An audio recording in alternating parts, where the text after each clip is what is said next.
พี่น้องสบายดีสวัสดีพี่น้องFCทางไกลพี่น้องไม่ได้คุยซ่องวันนี้คือเก่าพี่น้องบรรยากาศยามแรงพี่น้องตอนนี้วันนี้มาหาหมู่พี่น้องอยู่ตลิ่งชันพี่น้องวันนี้ที่ย่างกลับเมื่อจอมทองพี่น้องมื่อนี้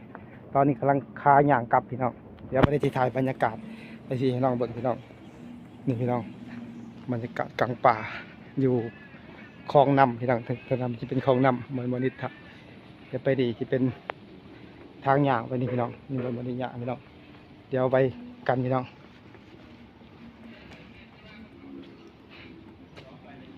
อย่าไปทางใหญ่พี่น้องเป็นหมู่บ้านพี่น้อง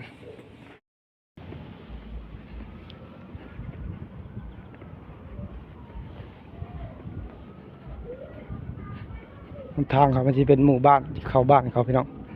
คลองน้ำพี่น้องที่เป็นทางเข้าบ้านเขาเจ้า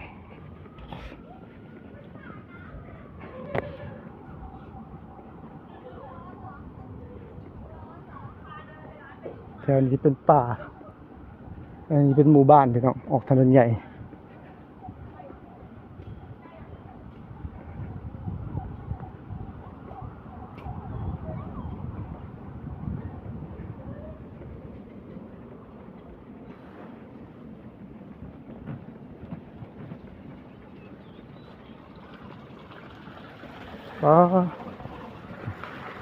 ตัวใหญ่พี่น้องตัวเริ่มขึ้นเลยพี่น้องตัวเงินตัวทองเป็นตัวเหี้ยตัวบักใหญ่เลยพี่น้อง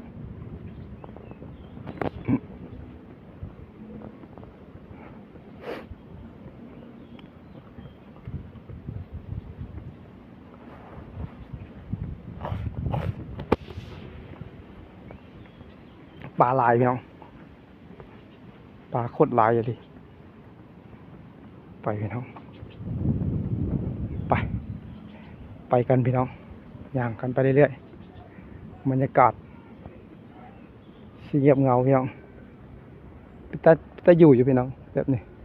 เหมือนกับปลูกสวนเนี่ยหมักโมหมักแตงหมักอื้อกับเจ้าผักทองเป็นสวนครับพี่น้องหมักถั่วหมักเขือครบสุดเลยพี่น้อง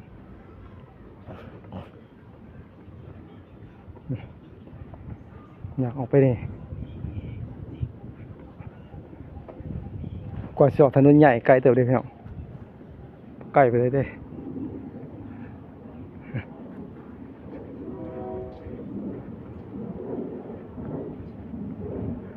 อ้หมากอะไรพี่น้องหมากนั่น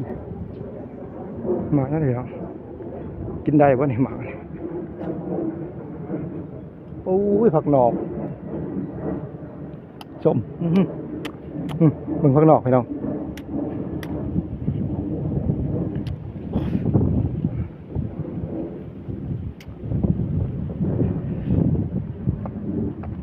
เบื่อเขาปลูกพี่น้องเป็นป่ากล้วยป่าอย่างเขาคักเลยพี่น้อง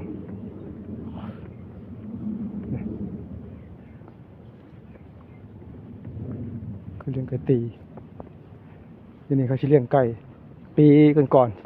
ที่บนนี้อยู่ติดซ้ำมาเขาจะมีไก่ตีอยู่นี่หลายพี่น้องเดินเห็นบ่ไก่ตีเขาเลี้ยงไก่นี่มีข้างไก่ตีครับพี่น้องลูกไก่มาซื้ออยู่นี่ตีคักเลยพี่น้องนี่ที่เป็นป่ากล้วยข้างนี้เป็นหมู่บ้านพี่น้องบรรยากาศโอ้เงียบเงาดีพี่น้องผู้ใดมักแบบสงบพี่น้องมาอยู่บ้านแบบสิพี่น้องเงียบเงาดีอยู่แบบเงียบอยู่แบบเงาพี่น้องโอ้ยวันนี้พอตัวเฮียพี่น้องตัวเงินตัวทองบักใหญ่เลยพี่น้องใหญ่อยู่ดิพี่น้องเลยย่างกับไก่ออกกันมันลิบเข้าหูถ่ายบ่ทัน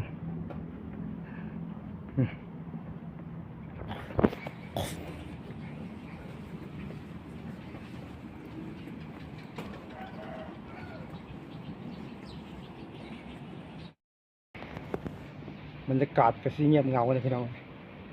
ไปผู้เดียวมาผู้เดียวเมื่อผู้เดียวพี่น้องย่างไปพี่น้องเข้าเมื่อก็สิย่างกลับอีกพี่น้องจักโมงสิฮอดเลยวันนี้ย่างประมาณ5 โมงพี่น้องน่าจะประมาณ2 ทุ่มเหมือนพี่น้องน่าจะประมาณ1 ทุ่ม น่าสิได้ฮอดจอมทองบ่อนบ่อยู่พี่น้องรถมาพอดี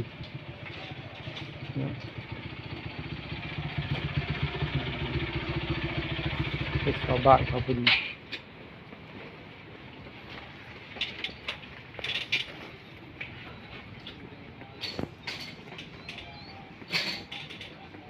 อากาศเงียบเหงาพี่น้องสีเงาเลยพี่น้องทางหลังมานิดย่างกินตังไฟ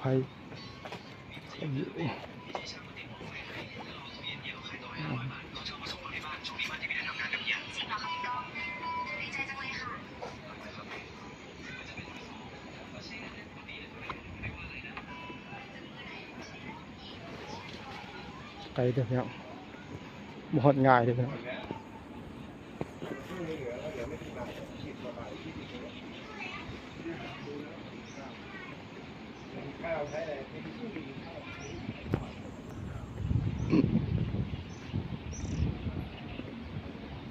อยู่แถวนี้ต้องระวังพี่น้อง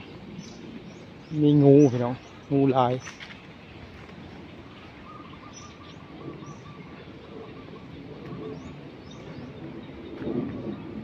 งูนำพี่น้องทั้งงูทั้งตัวเหี้ยนำพี่น้อง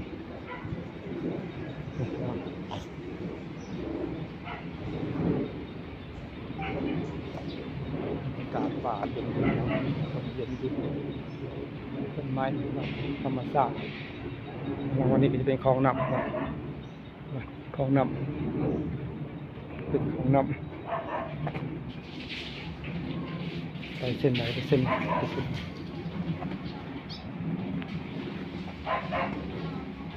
ไปเส้นไหนจะไปเส้นนี้เลยครับ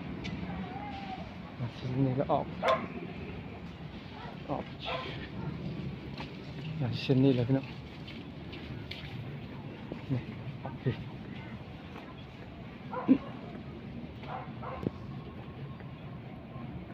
ไปกันเรื่อยๆย่างกันเรื่อยๆบรรยากาศชีวิตอยู่กรุงเทพพี่น้องไปได้ทุกที่พี่น้อง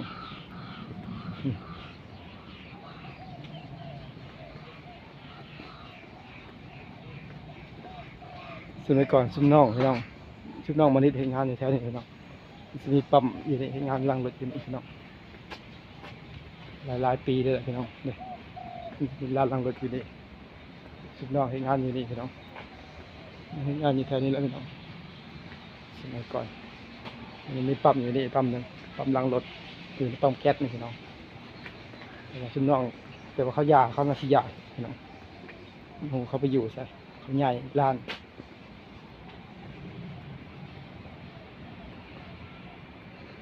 บรรยากาศพี่น้องอย่างคนเดียวมีน้ำเคยขนมโอ้มีหมาวันนี้ยากที่สุดคือหมาเลยพี่น้องใครนั้นมีคนอยู่นะครับ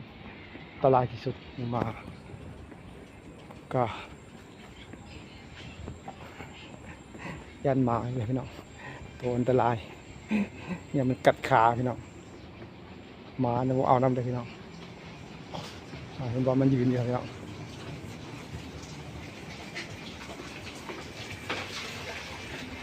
เดินกัดพี่น้องรุ่นกันพี่น้องมันจะสิรอดบ่พี่น้องสิรอดปากหมาบ่พี่น้องอย่ากัดกูเด้อเอามันน้ำให้กัดกูเด้อโอ้มีเพลงพี่น้องวันนี้ขออนุญาตปิดเสียงเลยออกถนนใหญ่เลยพี่น้องออกไปถนนใหญ่แล้วก็ที่ได้เมื่อถนนพี่น้องวันนี้ก็จะยาวไปพูดพี่น้องแต่ถ้าฝนตกก็จะได้ขี่รถพี่น้องถ้าฝนไม่ตกก็จะได้ยาวรอรุ่นกันพี่น้องนี่ฮอดหมู่บ้านมาขาวพี่น้องบ้านหมู่บ้านหมู่บ้านมาขาวออกถนนใหญ่พี่น้องนี่ก็จะยาวพี่น้องไปมารุ่นกันพี่น้องวันนี้ฝนที่ตกบ่พี่น้องอากาศเป็นฝนที่ตกบ่เบิ่งสีครึ้มๆเลยพี่น้องที่สิบ่ตกดอกพี่น้อง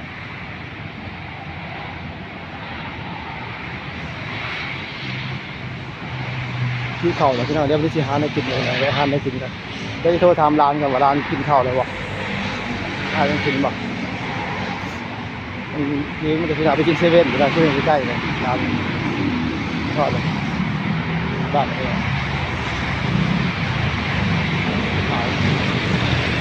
เฮ้ยเดินไปกันพี่น้องโอ้อยากเป็นมาตรฐานพี่น้องเสื้อผ้าไว้บ่หูพี่น้องเต็มอยู่นี่ไม่ต้องเกิดไม่ต้องเสื้อผ้าพี่น้องเขานอนอยู่นี่พี่น้องเบิกอยู่ท่านี้รถไฟพี่น้อง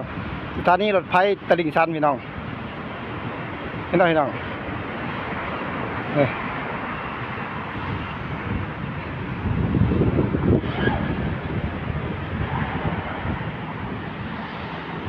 แต่ชี้ยางกลับเลยพี่น้องย่างลงไปท่านี้เลยขึ้นมาสะพานทางด่วนสะพานลอยพี่น้องโคตรสูงเลยพี่น้องเนี่ย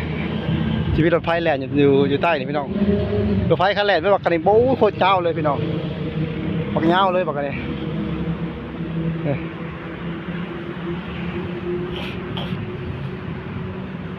ป่ะเดี๋ยวลงกันพี่น้องเดี๋ยวลงนี่ดูพี่น้องบรรยากาศหนาวสูงพี่น้องเมื่อวันนี้ยืนนี่พี่น้องบึงนี่รถไฟแล่นอยู่นี่พี่น้อง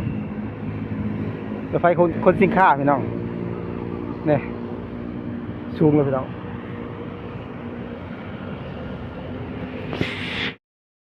วันนี้บุมักก็คือไม้เลยพี่น้องเจอไม้เลยพี่น้องคือยาบขาไปจ้ะพี่น้องรุ่นกันดิพี่น้องขาวัวหมาเลยพี่น้อง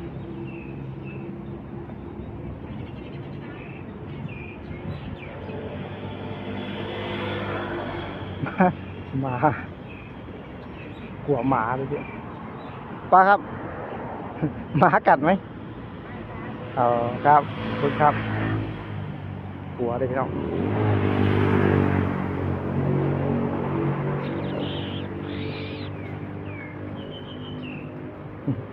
ย่านด้วยเว้ยย่านด้วยเว้ยกลัวหมากลัวมันจะกัดเอาครับก็บนรถไฟพี่น้องเห็นไหมพี่น้องกำลังวันนี้พี่น้องไฟพี่น้อง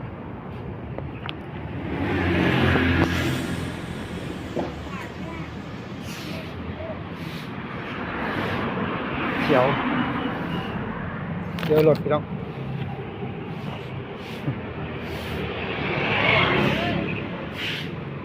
โยกกัดไหมอ๋อกลัวอ๋อยังเล่นด้วยใช่พี่น้องย่านด้วยพี่น้องบริย่านนี่เราพี่น้องไปที่ย่างแอบม้าพี่น้องจะมันกัดพี่น้องจะมันกัดเอา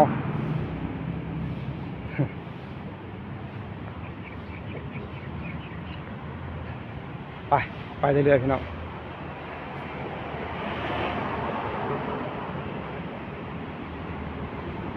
อากาศก็ทีเย็นเนี่ยพี่น้องเย็นแน่อากาศกันเลยบ่ห้อยไปเลยพี่น้องที่เราชีวิตอยู่กรุงเทพพี่น้องไปจังไดก็ได้พี่น้องย่างไปก็ได้พี่น้อง